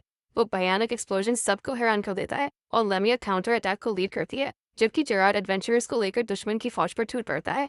इसी बीच कासिम और एम्पर एक क्लिफ से ये सब देख रहे हैं और एम्पर कहता है कि लेमिया को एक्शन में देखना ही अपने आप में वर्थ था, पर रिन की ऐसी डिस्ट्रक्टिव स्पेल देखना तो सोने पर सुहागा हो गया। फिर वो कहता है कि अब असली खतरे का सामना करने का वक्त आ गया है और हम एक एडवेंचरर को जेरार्ड को रिपोर्ट देते हुए देखते हैं कि 200 क्रिम्सन पैक्ट मॉन्स्टर्स जंग में शामिल हो चुके हैं। भाई 200 क्रिम्सन पैक्ट मॉन्स्टर्स का मतलब है असली तबाही। ये देखकर जेरार्ड एकदम टेंशन में आ जाता है, पर तभी वो देखते हैं कि टाइची एना और उन 2 लड़कियों के साथ कैंप पर पहुंच गया है। वो जेरार्ड को पूरी डिटेल देता है कि अंडरग्राउंड क्या क्या कांड हुए और म्यूरा और रिन के बारे में पूछकर तुरंत उनकी हेल्प के लिए निकल जाता है। दूसरी तरफ हम देखते हैं कि म्यूरा और रिन लड़ते लड़ते बुरी तरह थक चुके हैं और लेमिया की तारीफ कर रहे हैं कि इतनी एनर्जी उसमें अभी भी कैसे बची है। तभी उन्हें क्रिम्सन पैक मॉन्स्टर्स का वो भयानक झुंड दिखता है और लेमिया उन्हें कहते हैं कि बस 30 सेकंड का टाइम मैनेज करो ताकि वो एक स्ट्रॉन्ग स्पेल कास्ट करके उनका गेम बजा सके। म्यूरा और रिन आगे बढ़ती हैं और ढेर सारे स्मॉल फ्राइज को तबाह कर देती हैं। तभी लेमिया अपनी AoE स्पेल अनलीश करती है, जिससे सारे दुश्मन साफ हो जाते हैं, सिवाय 3 रेड ओगर्स के जो इस मॉन्स्टर्स की आर्मी को लीड कर रहे थे। वो तीनों एक एक ओगर से भिड़ जाती हैं, पर रिन का अटैक मॉन्स्टर को रत्ती भर भी डैमेज नहीं पहुंचा पाता और वो मॉन्स्टर्स के पास उसका आखिरी वक्त लाने के लिए बढ़ता है। अपने उन आखिरी मोमेंट्स में वो सोचती है कि अगर वो यहाँ गिर भी गई तो टाइची उन्हें बचाने जरूर आएगा और उसे दुख होता है कि वो उसे अपने दिल की बात यानी ट्रू फीलिंग्स कभी बता नहीं पाई। पर इससे पहले कि मॉन्स्टर अपना फाइनल स्ट्राइक करे, टाइची बीच में कूदता है और उसे अपने एक हाथ से ब्लॉक कर लेता है और रिन से कहता है कि ये सब बातें जंग खत्म होने के बाद मजे से बताना।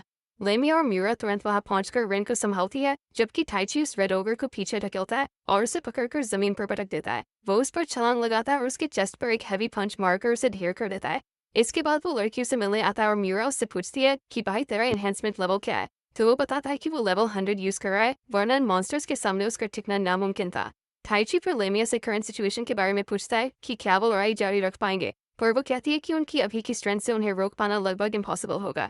टाइची उन्हें मेयो और मेलो से मिलवाता है और कहती है कि मॉन्स्टर्स को उस पर अटैक करने से रोके ताकि वो उन 3 रेड ओगर से निपट सके और उम्मीद है कि उन्हें हराते ही बाकी मॉन्स्टर्स पीछे हट जाएंगे। इसी के साथ टाइची उन 3 ओगर्स को बैटल के लिए चैलेंज करता है। वह कसेम और एम्पर ये सब देख रहे हैं, जहाँ एम्पर कहता है कि सब कुछ उस लेडी के प्लान के हिसाब से ही हो रहा है। वो एक ऐसी सीक्रेट मास्टरमाइंड की बात कर रहा है जो इस पूरी साजिश में उससे भी ऊपर है।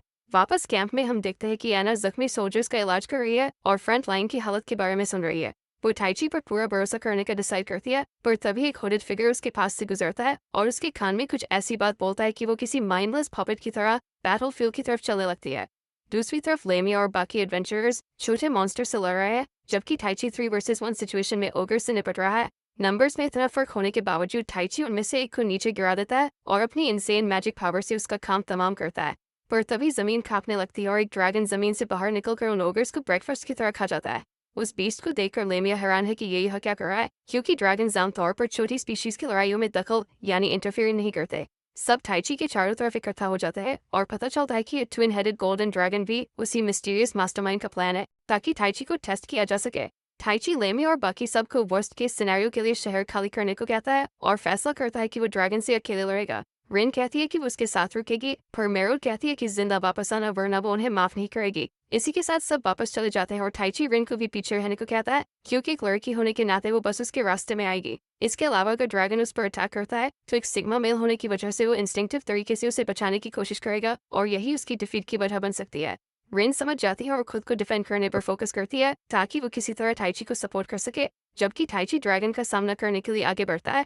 रास्ते में वो एरियल को आवाज देता है पर वो रिस्पॉन्ड नहीं करती, तो वो सोचता है कि क्या पहली बार सब बस एक इत्तेफाक था।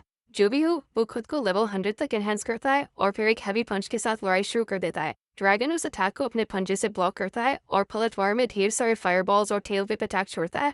रिन टाइची की हेल्प करने की कोशिश करती है, पर ड्रैगन का दूसरा सिर उसकी तरफ एक फायरबॉल शूट करता है, एक वार्निंग की तरह, जैसे उसे कह रहा हो कि वेस्ट ऑफ स्पेस की तरह पीछे ही रहो। टेल व्हिप अटैक से टाइची का काफी एचपी लॉस होता है और वो सोचने लगता है कि आखिर एक ड्रैगन इन मॉन्स्टर्स की हेल्प क्यों कर रहा है। तभी एना उसके पास आती है और कहती है कि उसे उसके जख्म ठीक करने हैं। पर टाइची पूछता है कि उसके डम प्लॉट्स, यानी वो खुद यहाँ क्या कर रहे हैं, और ये सुनते ही एना वापस होश में आ जाती है। वो कंफ्यूज होकर आसपास देखती है कि वो यहाँ कैसे पहुंची। पर ड्रैगन इस मौके का फायदा उठाकर टाइची की तरफ ब्लू फ्लेम का एक बॉल लॉन्च कर देता है।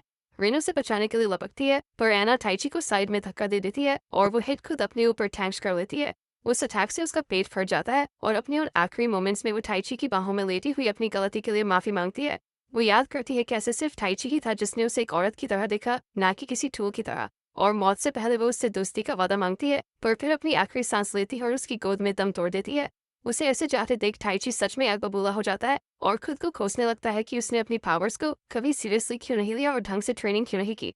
वो फिर एरियल को पुकारता है और कहता है कि वो जानता है वो सुन रही है और उसे पावर देने को कहता है। वो एक मर्दाना दहाड़ मारता है और उसे पूरी शिद्दत से पावर देने को कहता है। एरियल उसकी कॉल को रिस्पॉन्ड करती है और कहती है कि वही स्ट्रॉन्ग इमोशन था जिसका वो इंतजार कर रही थी। टाइची अचानक एक ऐसे प्लेन में पहुंच जाता है जहां वो एरियल से बात करता है और वो माफी मांगती है कि वो पहले की तरह अपनी पावर उसे आसानी से नहीं दे पा रही थी। वो उसे बताती है कि उन्हें पहले एक फॉर्मल पैक्ट करना होगा। उसके लिए पहले समनर को स्पिरिट को पुकारना होगा और पावर मांगनी होगी, और दूसरा उन्हें उस पावर को पूरी तरह से एक्सेप्ट करने के लिए तैयार रहना होगा। ये जानकर टाइची उस पर चिल्लाने के लिए सॉरी बोलता है और वो दोनों पैक्ट कर लेते हैं। इसी के साथ टाइची एक फुल फ्लेज्ड समनर बन जाता है और इस नई पावर के साथ रियल वर्ल्ड में वापस होश में आता है। वो रिन को अन्ना की बॉडी का ख्याल रखने को कहता है और फिर ड्रैगन की तरफ बढ़ते हुए एरियल से कहता है कि अब वो इस मामले को एक ही ब्लो में खत्म करेंगे। उसे देखकर ड्रैगन उसकी हिम्मत की दाद देता है और टाइची उससे उसके गोल के बारे में पूछता है और ये भी कि वो इस जंग से पीछे हटने के लिए क्या लेगा। ड्रैगन कहता है कि अगर वो उसे अपनी असली पावर दिखा दे तो वो उसके सारे सवालों के जवाब देगा और ये जगह छोड़कर चला जाएगा। इसके बाद वो अपने दोनों मुंह से combined flame breath attack launch करता है और टाइची अपनी मुट्ठी से एक स्ट्रॉन्ग विंड स्ट्रीम अटैक निकालकर उसे काउंटर करता है। शुरुआत में दोनों की पावर बराबर लगती है, पर टाइची जल्दी ही उस बीस्ट पर भारी पड़ जाता है और उसे जमीन पर पटक देता है। इसके बाद ड्रैगन कहता है कि वो उसकी ताकत देखकर खुश है और रिवील करता है कि वो एक खास लेडी की सेवा करता है और उसका गोल बस टाइची की असली स्ट्रेंथ टेस्ट करना था। वो उसे ये भी बताती है कि अब से वही लेडी उसे आगे गाइड करेगी, पर इस देश और इस दुनिया के लिए ये सब जरूरी है। और फिर दूर आसमान में उड़ते हुए उसे कहता है कि अगर वो अपने अजीज लोगों यानी ट्रेजर्स को बचाना चाहता है तो उसे और भी स्ट्रांग बनना होगा। दूसरी तरफ हम एम्परर को उस मिस्टीरियस लेडी को रिपोर्ट देते हुए देखते हैं। साथ में एक और हुडेड सर्वेंट भी है और वो उसे बताता है कि टाइची ने विंड स्पिरिट के साथ पैक्ट कर लिया है। लेडी कहती है कि फिर तो उसके अगले गाइडेंस की तैयारी का वक्त आ गया है और एक शहर के बाद अब एक पूरे देश की बारी है। जंग के बाद एस्पायर धीरे धीरे फिर से बसने लगता है, पर अपनी जीत के बावजूद उन्होंने बहुत कुछ खोया था। हम टाइची को अन्ना की खबर पर फूल रखते हुए और उसे जन्नत से उस पर नजर रखने को कहते हुए देखते हैं। इसके बाद वो लेमिया और बाकी सबसे मिलने जाता है और उन्हें एरियल से इंट्रोड्यूस करवाता है, उसे उसकी मिनी फॉर्म में समन करके। जब वो इस बारे में बात कर रहे होते हैं, वो नोटिस करते हैं कि नाइट्स के स्कॉट के साथ एक कैरेज यानी बग्गी शहर में आ रही है और लेमिया देखती है कि उस पर रॉयल फैमिली का क्रस्ट लगा है। बग्गी आखिरकार लेमिया के घर के पास रुकती है और एक पर्पल बालों वाली लड़की एल्सेना बाहर आती है, अपना इंट्रोडक्शन मार्कस नॉर्मन की बेटी के तौर पर देती है और अनाउंस करती है कि वो किंग गिलमोर की तरफ से आई है। वो कहती है कि वो उनसे मदद मांगने आई है और रिक्वेस्ट करती है कि वो उसके साथ रॉयल कैपिटल विनीफिक्स चले। रास्ते में लेमिया एल्सेना से देश के करंट हालात एक्सप्लेन करने को कहती है और वो बताती है कि पिछले 30 सालों से देश 2 फैक्शंस में बटा हुआ है, एक जो करंट किंग को सपोर्ट करता है और दूसरा उनके छोटे भाई ड्यूक डोर्सहाइम को। किंग गिलमोर ने अपनी पोजीशन डिप्लोमेसी और दूसरे नेशन से दोस्ती करके हासिल की है, जबकि ड्यूक डोर्सहाइम थोड़ा कंजर्वेटिव यानी पुराने ख्यालों वाला है। किंग गिलमोर की एक पॉलिसी के मुताबिक उन्होंने अपने कुछ मेजर्स दूसरे नेशंस में भेजे हैं और इससे एक मैजिक किंगडम के तौर पर उनका दबदबा यानी डोमिनेंस खत्म हो सकता है। ऑपोजिशन ने आखिरकार उनके खिलाफ हथियार उठाने का फैसला कर लिया है और एक बगावत यानी रिबेलियन वॉर बस होने ही वाली है और वो उम्मीद कर रहे हैं कि वो इस लड़ाई में उनकी हेल्प करेंगे। इसी के साथ वो कैपिटल पहुंचते हैं और टाइची नोटिस करता है कि वो जगह लगभग एक गोस्ट टाउन जैसी सुनसान है। लेमिया एल्सेना से पूछती है कि क्या किंग ने टाइची और रिंग के बारे में कुछ कहा और वो बताती है कि किंग ने उन्हें साथ लाने पर जोर दिया था। तभी एक तीर उनकी तरफ आता है, पर टाइची उसे हवा में ही एक गिगा चार्ट की तरह पकड़ लेता है और उसकी जान बचा लेता है। हमें पता चलता है कि ये ड्यूक के एक आदमी ने चलाया था जो उसे कैपिटल में दूसरी दुनिया के लोगों यानी अदर वर्ल्डर्स के आने की रिपोर्ट देता है। वापस कैसल में टाइची और बाकी सब कोर्ट रूम में जाते हैं और एल्सिना उन्हें हेड मेज बेला, आर्मी के सुप्रीम कमांडर जनरल सुमेला और किंग की इकलौती बेटी प्रिंसेस चार्लेट से इंट्रोड्यूस करवाती है। तभी किंग भी अंदर आते हैं और एस्पायर के डिफेंस में उनकी कोशिशों की तारीफ करते हैं। लेमिया फॉर्मेलिटी स्किप करने का डिसाइड करती है और उनसे पूछती है कि असली मामला क्या है। किंग बाकी सबको बाहर जाने को कहते हैं और फिर लेमिया से कहते हैं कि वो बिल्कुल नहीं बदली, लगता है वो पुराने दोस्त है। और लेमिया कहती है कि वो उसकी मदद करेगी, पर बस तब जब वो उसकी कंडीशंस मान लेगा। वो फिर कहती है कि वो लोग अभी के लिए एस्पायर वापस जाएंगे और वो ये भी चाहती है कि किंग ईमानदारी से बताए कि क्या टाइची और रिन को इस दुनिया में समन करने के पीछे उसी का हाथ है। गिलमोर सच्चाई कबूल करने का फैसला करते हैं और कहते हैं कि हाँ, उन्होंने ही उन्हें समन करने का ऑर्डर दिया था। ये सुनकर टाइची आगे बढ़ता है और उनसे पूछता है कि वो कैसे उनकी सुकून भरी जिंदगी छीन कर उन्हें यहाँ लोगों को मारने के लिए समन कर सकते हैं और उनके खिलाफ अपना प्रोटेस्ट दिखाता है। गिलमोर कहता है कि वो इसकी पूरी जिम्मेदारी लेगा और फिर वो सब अपने रूम्स में चले जाते हैं। लेमिया और मेरा जनरल से बात करने जाती है और टाइची और रिनिस नए राज के बारे में बात करते हैं। तभी एल्सेना उनका दरवाजा खटखटाती है और कहती है कि प्रिंसेस उनसे बात करना चाहती है। इसी के साथ चार्लेट अंदर आती है और उनसे इस तकलीफ के लिए माफी मांगती है और रिवील करती है कि असल में उसने ही उन्हें इस दुनिया में समन किया है। वो समझाती है कि उसने स्पेल को कास्ट करने से पहले बहुत रिसर्च की थी और वो इस कश्मकश में थी कि किसी को उसकी पीसफुल लाइफ से निकालकर अपने लिए लड़वाना सही है या नहीं। पर आखिर में उसने वही किया जो इस किंगडम की प्रिंसेस के तौर पर उससे एक्सपेक्ट किया जा रहा था। वो फिर बताती है कि समनिंग के वक्त ड्यूक का एक असैसिन अंदर घुस गया जिससे स्पेल अनस्टेबल हो गई। वो सिर्फ टाइची को समन करना चाहती थी जिसके पास इनसेन मैजिक पावर थी, पर असैसिन के अटैक की वजह से रिन भी साथ खींची चली आई और पैलेस में समन होने के बजाय वो एस्पायर के पास एक रैंडम मैदान में टेलीपोर्ट हो गए। वो कहती है कि उसे ये ढूंढने में काफी वक्त लग गया कि वो लोग कहाँ है और न सिर्फ उनकी जिंदगी बर्बाद करने के लिए बल्कि एक इनकॉम्पिटेंट वेस्ट ऑफ स्पेस होने के लिए भी माफी मांगती है। ये सब सुनकर और उसे रोता देखकर टाइची और रिन उसे अपना सर ऊपर उठाने को कहते हैं और कहते हैं कि उन्होंने उसे हर चीज के लिए माफ कर दिया और वो अपनों को बचाने की तरफ को समझते हैं। चार्लोट कहती है कि एक बार देश में शांति हो जाए तो वो उन्हें उनकी दुनिया वापस भेजने के लिए सब कुछ करेगी, भले ही इसमें उसकी रूह क्यों चली जाए। और टाइची कहता है कि वो इस वॉर को खत्म करने में उसकी हेल्प करेंगे ताकि वो सब खुशी खुशी बाहर निकल सके। तभी लेमिया अंदर आती है और टाइची को बाहर आने को कहती है। वो उसकी फाइट सुमेला से करवाती है जो ये देखना चाहती थी कि क्या वो सच में उतनी ही स्ट्रांग है जितना किंग एक्सपेक्ट कर रहे हैं। और टाइची उसके सारे अटैक्स को पैरी करके और उसकी स्वॉर्ड को एक एनहेंस्ड ब्लेड से तोड़कर अपनी डोमिनेंस प्रूव कर देता है। इसके बाद वो दोनों हैंड टू हैंड फाइट शुरू कर देते हैं और टाइची सुमेला को नीचे गिराकर उसके ऊपर चढ़ जाता है।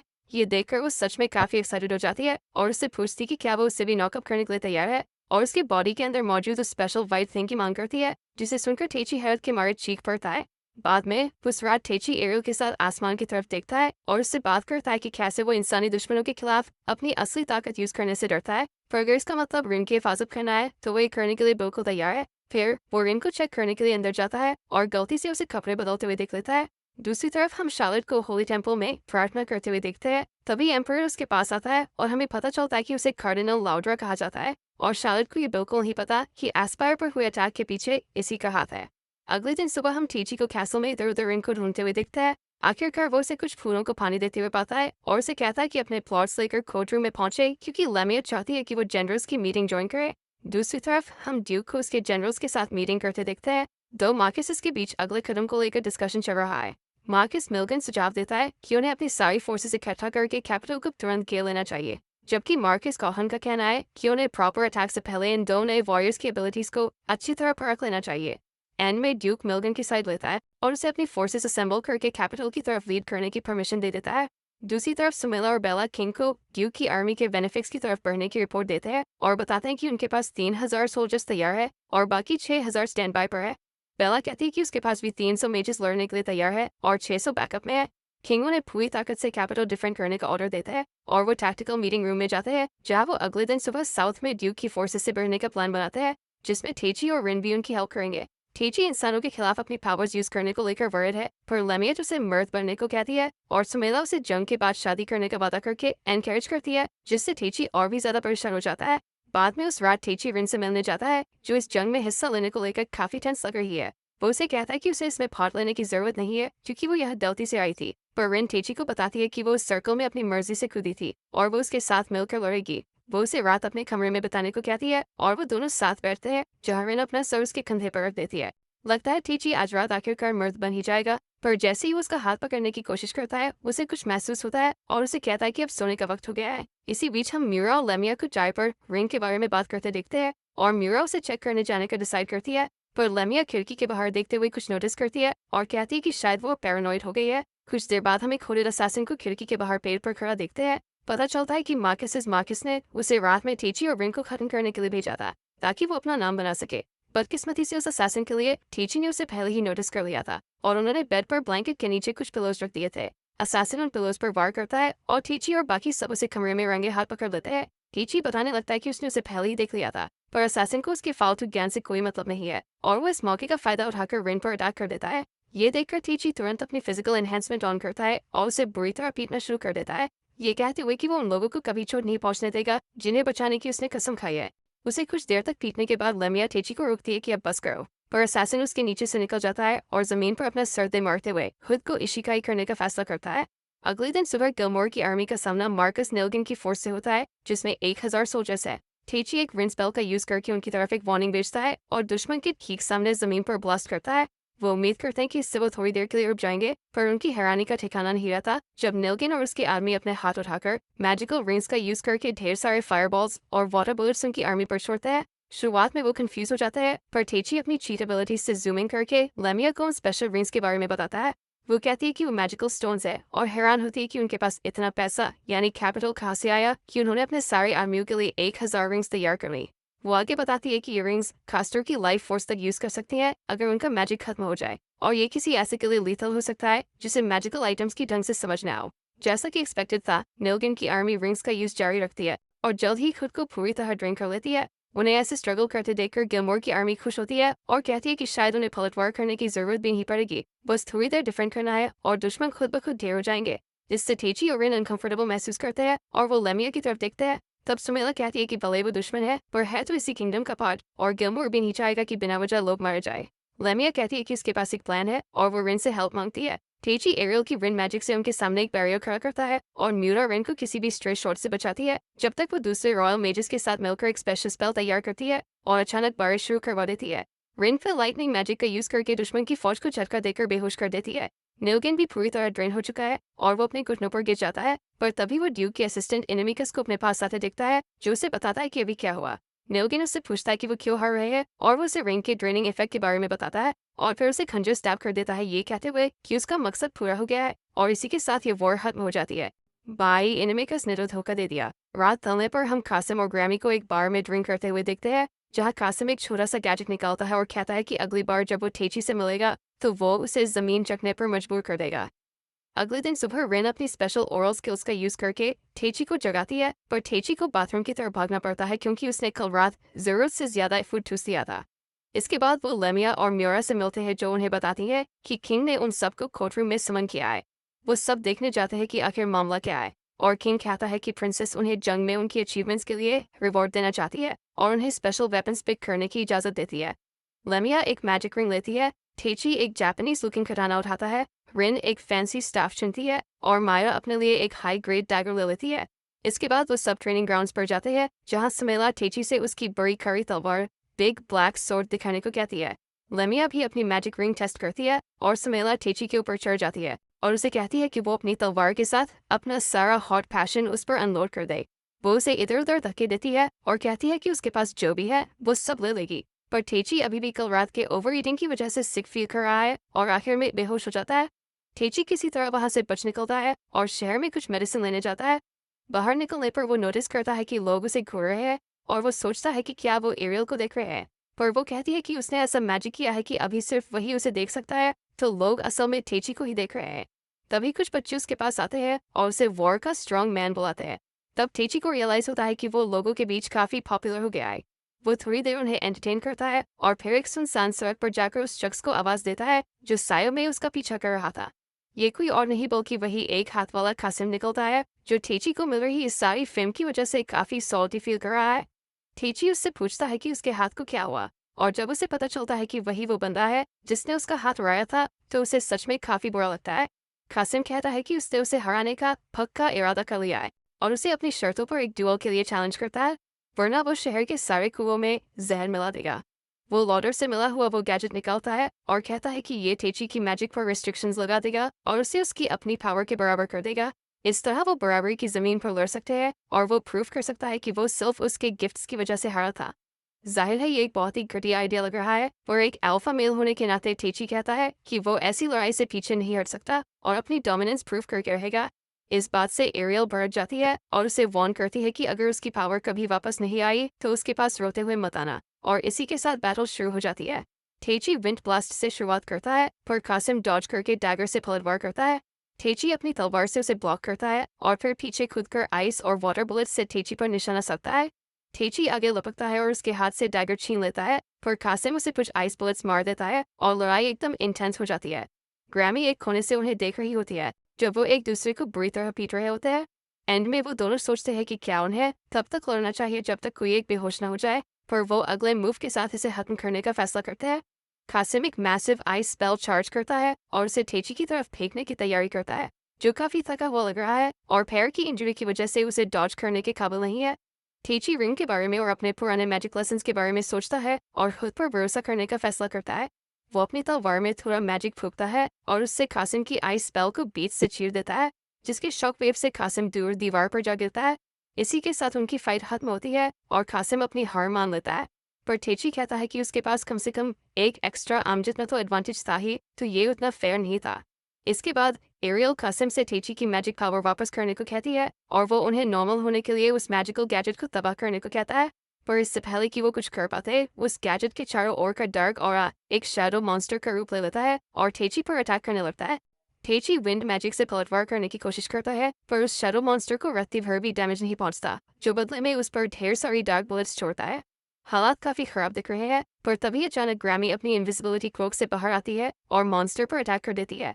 कासिम उसका ध्यान आइस मैजिक से भटकाता है और ग्रैमी को गैजेट तबाह करने को कहता है, पर उसे तोड़ने के बाद भी मॉन्स्टर गायब नहीं होता और कासिम सोचने लगता है कि क्या लॉटर ने ये सब भी पहले से प्लान किया था। टेची नोटिस करता है कि कम से कम उसकी पावर्स तो वापस आ गई हैं और वो कहता है कि वो इस मॉन्स्टर को एक ही अटैक में उड़ा देगा। वो एरियल को आसपास की हवा कंप्रेस करके लाइटनिंग बनाने को कहता है और अपनी तलवार से एक लाइटनिंग स्लैश मारकर मॉन्स्टर को ढेर कर देता है। इसके बाद वो कासिम को एक हीलिंग पोशन देता है, पर ग्रैमी उसे उसकी प्राइड को और ज्यादा क्रश करने को नहीं कहती और बताती है कि वो बस उससे हारने की वजह से सॉल्टी था, पर अब जब वो बराबरी पर लड़ चुके हैं उसने अपनी हार कबूल कर ली है और शायद स्ट्रॉन्ग बनने के लिए और मेहनत करेगा। फिर वो उसे उठाती है और कासिम के साथ निकल जाती है, जिसके अंदर अब टेची के लिए एक हेल्दी राइवलरी पैदा हो गई है। ठीक तभी शहर की घंटी बजती है और स्पीकर अनाउंस करता है कि ड्यूक की आर्मी ने जंग का ऐलान कर दिया है। टेची तुरंत रेन और बाकी सबसे मिलने कासल भागता है और वो सब अगले दिन शुरू होने वाली जंग की तैयारी करते हैं। उसी वक्त हम लॉटर को उस मिस्टीरियस लेडी को रिपोर्ट देते हुए देखते हैं कि कैसे टेची ने उस शैडो मॉन्स्टर से निपटा, और वो उसे अगले गाइडेंस के साथ आगे बढ़ने को कहती है। हमें उनके बगल में एक और हुडेड फिगर दिखता है जो बिल्कुल एनिमिकस जैसा लग रहा है। अगले दिन सुबह ड्यूक डॉर्जसहाइम कैपिटल की तरफ बढ़ने से पहले अपनी आर्मी को एड्रेस करता है और उनसे अदर वर्ल्डर्स और लेमिया से खुद निपटने की परमिशन मांगता है, क्योंकि उसने सारे ज़रूरी अरेंजमेंट्स कर लिए हैं और वो नोगान की तरह उसे निराश नहीं करेगा। इसके बाद ड्यूक कैपिटल की तरफ बढ़ता है और दोनों आर्मीज एक दूसरे के आमने सामने आ जाती है। भाई अब दोनों फौजें बढ़ने के लिए तैयार है, ये तो महायुद्ध होने वाला है। वो एनेमिकस से पूछता है कि क्या उनके जीतने का कोई भी चांस है, और वो जवाब देता है कि मार्कस मार्शस टेची के अलावा बाकी सबका ध्यान रख लेगा, पर वो खुद इस बात का पूरा इंतजाम करेगा कि टेची उसके लिए कोई प्रॉब्लम खड़ी ना कर सके। दूसरी तरफ गिलमार एक धमाकेदार स्पीच के साथ अपने सोल्जर्स का मोरल हाई करता है और उन्हें कहता है कि इस किंगडम के असली हीरोज की तरह जीत का रास्ता साफ कर दो। इसी के साथ महायुद्ध शुरू हो जाता है और हम हर तरफ तलवारों की टक्कर और जादुई स्पेल्स को बैटलफील्ड पर बरसते हुए देखते हैं। रेन और म्यूरा पूरी तरह जंग पर कब्जा कर लेती है और लीमी अपनी नई मैजिकल रिंग से निकलने वाली स्पेल्स से दुश्मनों को तबाह कर रही है, पर तभी उन सबका सामना उन मेजर्स से होता है जो मार्शस ने खास उनके लिए तैयार किए थे। हम देखते हैं कि एक रैंक्ड एडवेंचरर सुजोरा रिन का सामना करती है। मार्शस खुद म्यूरा से भिड़ जाता है, जबकि मिस फोलो नाम का एक सोर्सरर लीमिया को चैलेंज करता है और अपनी जैमिंग मैजिक और विशाल स्टाफ का यूज करके उस पर हर तरफ से अटैक करने लगता है। इसी बीच टेची अपनी विंड मैजिक का यूज करके दुश्मन की फौज के ऊपर से छलांग लगाता है और सीधा ड्यूक के कैंप के सामने लैंड करता है। जब वो लोग अपनी बैटल स्ट्रेटजी पर डिस्कस कर रहे होते हैं, वो बस अंदर चला जाता है और ड्यूक से सरेंडर करने को कहता है। डॉगशन एनिमिकस को छोड़कर बाकी सबको बाहर जाने को कहता है और वो टेची से उसके प्रपोजल पर बात करता है। टेची कहता है कि अगर वो अभी अपने आदमियों को सरेंडर करने का ऑर्डर दे दे तो वो इस बात का ख्याल रखेगा कि किंग उस पर थोड़ी दया दिखाए। वरना उसके पास इतनी पावर तो है कि वो उसे पीट कर उसका सर खुद किंग के कदमों में ले जाकर रख दे। ये सुनकर डॉगशन उससे पूछता है कि वो खुद ही किंग क्यों नहीं बन जाता, तो टेची कहता है कि ये बहुत ज्यादा झंझट वाला काम है और वो नहीं चाहता कि एक डिक्टेटर बनकर वो हजारों लोगों की नफरत मोल दे जो बस अपनी मनमानी करता हो। ये सुनकर डॉगशन हंसने लगता है और कहता है कि शांत दुनिया में बड़े होने से इंसान का नजरिया सच में बदल जाता है। पर फिर वो टेची को बताता है कि ये प्राइड यानी सम्मान की बात है और कभी कभी ताकतवर लोगों को अपने फैसलों के साथ आगे बढ़ना ही पड़ता है, भले ही उसका नतीजा उनकी मौत ही क्यों ना हो। टेची उसके अजीब चेहरे को देखकर सोचता है कि क्या युद्ध नहीं गया है। वहीं हम पीछे एनिमिकस को सबकी पीठ पीछे एक डार्क स्पेल पकाते हुए देखते हैं जिससे उनकी आर्मी के सभी लोग उसका वो डार्क जूस पीने पर मजबूर हो जाते हैं। वापस बैटलफील्ड पर लेमिया मिस फोलो का सामना करती है और उससे पूछती है कि क्या उसका प्लान बस उसे थकाने का है। वो आइस मैजिक से उस पर अटैक करता है पर वो जमीन से आग निकालकर उसे ब्लॉक कर देती है। वो फिर उसकी तरफ ढेर सारी आइस बुलेट्स भेजता है पर वो डिफेंस मैजिक से उन्हें रोक लेती है और एक विंड ब्लेड से निशाना साध कर उसे नीचे गिरा देती है। ये देखकर वो पुराना मेज हैरान रह जाता है और अपनी हार कबूल करते हुए लेमिया को उसे खत्म करने को कहता है जो वो एक मैसिव फायरबॉल के साथ कर देती है। ठीक उसी वक्त रिन अपनी फ्लेमिंग स्वॉर्ड से मार्शल से लड़ रही है पर वो उसे हवा में उड़ा देता है और सोचता है कि आज रात उसे एल्फ मीट चखने को मिलेगा, पर तभी वो उसके पास से तेजी से निकल के और रॉयल कलेक्शन से लिए गए डैगर से उसकी गर्दन चीर देती है। दूसरी तरफ रिन को अपने ओपोनेंट को खत्म करने में थोड़ी मुश्किल हो रही है। सुजुरा लगातार ऑफेंस जारी रखती है और रिन को डिफेंसिव खेलने पर मजबूर कर देती है। ये कुछ देर तक चलता रहता है पर रिन आखिरकार उसकी मूव्स और एबिलिटीज को एनालाइज कर लेती है और जंग खत्म करने की तैयारी करती है। वो उस पर एक फ्लाइंग स्पेल से वार करने वाली होती है पर सुजुरा नीचे कूदकर जमीन पर हिट करती है जिससे रिन पीछे जा गिरती है। रिन आइस मैजिक पर स्विच करती है और उसकी तरफ आइसिकल्स शूट करती है पर सुजुरा उन्हें हटा देती है सिर्फ ये रियलाइज करने के लिए कि वो सब बस एक डिस्ट्रैक्शन था। वो देखती है कि रिन उसके ऊपर खड़ी है और उसके सर के ऊपर एक विशाल फायरबॉल चमक रहा है। रिन उसे नीचे शूट करती है और सुजुरा का काफी एचपी लॉस हो जाता है पर तभी वो नोटिस करती है कि आसपास के गिरे हुए सोल्जर्स अजीब हरकतें कर रहे हैं और उन्हें ज़ॉम्बीज की तरह घेर रहे हैं। रिन सुजुरा को कहता है कि अगर जिंदा रहना है तो मेरे साथ आ जाओ और वो दोनों टीम अप कर लेती है। इसी बीच टेची ड्यूक से सरेंडर करने की बातें जारी रखता है पर तभी एरियल एनिमिकस की इविल स्पेल को नोटिस करती है और टेची को उसके बारे में वार्न करती है। ये सुनकर एनिमिकस हंसने लगता है और कहता है कि उसकी स्पिरिट को पक्का इसका एहसास हो जाएगा। वो अपने असली रंग दिखाते हुए रिवील करता है कि वही वो शख्स है जिसने इस बगावत की चिंगारी लगाई और ड्यूक को उसके अपने भाई के खिलाफ भड़काया। उसने कहा कि उसने इस बैटलफील्ड को डार्कनेस कर्स नाम की स्पेल से पहले ही तैयार कर दिया है जिससे उसके कंट्रोल में हर कोई पागल हो जाएगा और एक स्लेव मशीन में बदल जाएगा। वो कहता है कि उसने ये सब उस लेडी के लिए किया है, उसी मिस्टीरियस मास्टरमाइंड की तरफ इशारा करते हुए, और उसे इस किंगडम या इन बायो की लड़ाई से रत्ती भर भी फर्क नहीं पड़ता। वो बस अपने मास्टर की इच्छा के मुताबिक सब कुछ राख में मिला देगा। इसी के साथ वो पूरे बैटलफील्ड में उस स्पेल को फैलाना शुरू कर देता है और खुद भी एक डेमन में बदल जाता है। बाई एनिमिकस ने तो पूरा गेम ही पलट दिया। वापस बैटलफील्ड पर हम लेमिया और बेला को अपने सर के ऊपर उस स्पेल को ऑब्जर्व करते हुए देखते हैं जहाँ वो एक्सप्लेन करती है कि ये वही मनहूस स्पेल है जो 200 साल पहले उनके पड़ोसी देशों होली स्कैटल ऑफ एम्पायर और गार्जियन एम्पायर की जंग में यूज हुई थी। हालांकि वो जंग काफी छोटी थी पर गिरे हुए सोल्जर्स बर्जर्किंग ज़ॉम्बीज में बदल गए थे जिन्होंने दोस्त और दुश्मन दोनों पर बिना देखे अटैक किया था। वो ज़ॉम्बीज धीरे धीरे उन लोगों तक भी पहुंच गए जो लड़ाई का हिस्सा नहीं थे और नतीजा ये हुआ कि 7 लाख से भी ज्यादा लोगों ने अपनी जान गंवा दी। इतिहास में इस भयानक जंग को ब्लडी रैप्सडी के नाम से जाना जाता है और जब तक वो इस मैजिक के सोर्स को तबाह नहीं कर देते तब तक वो सबको होश में नहीं ला पाएंगे। ये स्पेल अभी भी जिंदा लोगों में फैल रही है और वो भी जल्द ही माइंडलेस खून के प्यासे ज़ॉम्बीज में बदल जाएंगे। दोनों आर्मीज के लिए हालात बिगड़ने लगते हैं जब लेमिया और बाकी सबको इन माइंडलेस पपेट्स का झुंड खेल लेता है। वो पलटवार करने का फैसला करते हैं और उम्मीद करते हैं कि ताइची अपने प्लॉट आर्मर का यूज करके सब बचा लेगा, जो हमें वापस ड्यूक के कैंप में ले जाता है जहाँ ताइची अपनी स्पिरिट पावर अनलीश करता है और एक ऐसे फुल पावर अटैक की तैयारी करता है जिसमें शायद उसकी जान भी जा सकती है। वो इस बार अपने दोस्तों को बचाने के लिए सब कुछ जोखने का पक्का इरादा यानी रिजॉल्व कर लेता है, पर इससे पहले कि वो पावर निकाल पाए एरियल वक्त को रोक देती है और कहती है कि वो उससे झूठ बोल रही थी। वो उससे माफी मांगती है और कहती है कि वो अपनी असली ताकत से डर रही थी और उसे नहीं पता था कि इसका ताइची पर क्या असर होगा, इसीलिए वो अब तक उसके सामने इस सेमी ओरिजिनल फॉर्म में आई थी। वो आगे कहती है कि उसका निश्चय देखकर अब उसे यकीन हो गया है कि ताइची उसे उसके असली रूप में देखने के लिए तैयार है और वो उसे अपना असली नाम बताती है जो कि सिल्फिड निकलता है। इसके बाद वक्त फिर से नॉर्मल फ्लो करने लगता है और रिन सुजुरा के साथ ताइची के पास भागती है और उसे गले लगा लेती है। ताइची नोटिस करता है कि उसके पैर में चोट लगी है और कहता है कि वो अब इस जंग को यही खत्म कर देगा ताकि वो सब अपने घर वापस जा सके। वो अपना हाथ उठाता है और सिल्फिड को पुकारता है और उस डार्कनेस कर्स के मैजिक सर्कल को तोड़ने के लिए एक स्पेशल स्पेल यूज करता है। ये देखकर सब हैरान रह जाते हैं और सुजुरा रिवील करती है कि सिल्फिड असल में क्वीन ऑफ स्पिरिट्स का नाम है और उसे पूरे यूनिवर्स की 4 सबसे ताकतवर स्पिरिट्स में से एक माना जाता है। इसी के साथ सब कुछ नॉर्मल हो जाता है और ताइची कहता है कि उसे अभी भी उस बंदे से निपटना है जिसने ये सब किया, और वो इनिमिकस से उसके डेविल फॉर्म में लड़ने की तैयारी करता है। वो अपनी नई पावर चार्ज करता है और वो दोनों आसमान में किसी ड्रैगन बॉल जी स्टाइल फाइट की तरह उड़ने लगते हैं। वो एक दूसरे से कई बार टकराते हैं। फिर ताइची उससे उस मिस्टीरियस लेडी के बारे में पूछता है। इनिमिकस कहता है कि वो इस दुनिया की रूलर है और उसने ही सब कुछ प्लान किया था, उसके जन्म से लेकर उसके इस दुनिया में समन होने तक, और आज के इस दिन तक जब वो एक समनर के तौर पर अपनी असली ताकत अनलॉक कर रहा है। वो रिवील करता है कि ये दुनिया एक विशाल महायुद्ध यानी मैसिव वॉर की तरफ बढ़ रही है और उसे बचाने के लिए उन्हें एक अल्टीमेट वेपन की ज़रूरत है, और ताइची उनके लिए वही वेपन बनेगा। वो आगे कहती है कि अब तक उसने जितनी भी लड़ाइयाँ लड़ी है वो सब उस लेडी के प्लान का हिस्सा थी, ताकि वो और स्ट्रांग बन सके, और वो खुद भी उसके इस ग्रैंड स्कीम में महज एक प्यादा यानी पॉन है। ताइची उससे उस लेडी का नाम पूछता है, पर इनिमिकस कहता है कि अभी ये जानने का सही वक्त नहीं है, जिससे ताइची भड़क जाता है और कहता है कि वो ऐसे किसी घटिया यानी बीएस बहाने के लिए अपने दोस्तों और हजारों लोगों की मौत कबूल नहीं करेगा। वो डेमन को पंच मारना जारी रखता है और जैसे जैसे उसका गुस्सा बढ़ता है वो उस पर भारी पड़ने लगता है। वो उसे लगातार पीटते रहता है जब तक कि वो उसके पेट पर इतना भयानक हिट नहीं मारता कि वो सीधा जमीन में जा गिरता है। वो उसके ऊपर खड़ा होता है और इनिमिकस उसे आखिरी वार करने को कहता है, क्योंकि उसका नरम दिल ही उसकी आखिरी कमजोरी बची है। पर ताइची उसे बताता है कि इस पावर को एक्सेप्ट करते वक्त उसने अपनी इंसानियत पीछे छोड़ दी थी, और एक स्ट्रॉन्ग लाइटनिंग अटैक से उसे राख यानी इवेपोरेट कर देता है। इसी के साथ जंग खत्म होती है और हम ताइची को कैसल में रिन, लिमिया और मीरा के साथ जागते हुए देखते हैं। वो उसे तब से लेकर अब तक की सारी बातें बताती है जब से उसने इनिमिकस को हराया था, और एल्सीना और शार्लेट भी उसे देखने दौड़ी आती है। लगता है उसका मैजिक खत्म हो गया था और वो कई दिनों तक सोता रहा था, पर अब उसे इस किंगडम का हीरो माना जा रहा है। किंग अपने भाई को उसकी बगावत के लिए सजा देता है और फिलहाल किंगडम में शांति लौट आती है।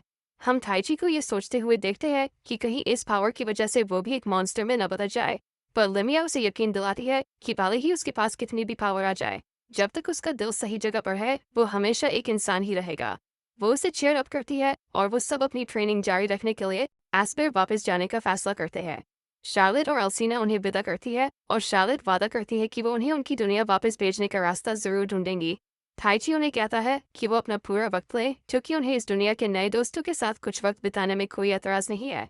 इसी के साथ वो एस्पेर के लिए निकल पड़ते हैं और ताइची कहता है कि वो इतना स्ट्रांग बन जाएगा कि फिर कभी अपने किसी दोस्त को चोट नहीं पहुंचने देगा। वहीं दूसरी तरफ वो मिस्टीरियस मास्टरमाइंड लेडी अपने क्रिस्टल बॉल के जरिए उस पर नजर रखे हुए है। और इसी तरह इसेकाई चीफ मैजिशियन का सीजन 1 खत्म होता है। भाई ये तो एकदम धमाकेदार एंडिंग थी। क्या आप चाहते हैं कि मैं सीजन 2 की रूमर्स या लाइट नॉवल की आगे की स्टोरी नरेट करूं ताकि पता चले कि वो लेडी आखिर है कौन?